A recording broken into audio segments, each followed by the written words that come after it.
केडगाव बोरीपारधी जिल्हा परिषद गट या गटात उमेदवार अजित शितोळे यांचे चिन्ह ट्रॅक्टर असून पंचायत समिती केडगाव गण मध्ये सचिन गायकवाड यांचे चिन्ह छत्री असून मतदार राजापर्यंत पोहोचून चांगल्या प्रकारे प्रतिसाद मिळत आहे।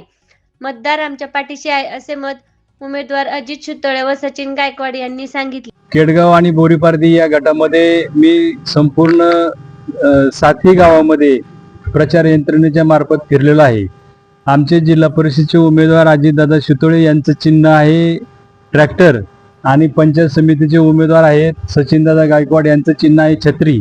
या मतदारसंघामध्ये फिरत असताना जसे लोकसभेला चित्र जाणवलं तशाच पद्धतीनं या गटामध्ये परिवर्तन घडवण्यासाठी आदरणीय शरदचंद्र पवार साहेब, त्याचप्रमाणे खासदार सुप्रियाताई सुळे यांच्या माध्यमातून आम्ही अनेक कामं केलेली आहे। विकासाच्या माध्यमातून सर्व इथं केलेलं आहे आणि म्हणून आम्हाला खात्री आहे की या निवडणुकीमध्ये परिवर्तन हे नक्कीच होणार आहे आणि 9 तारखेला विजयाचा गुलाल नक्कीच पडेल।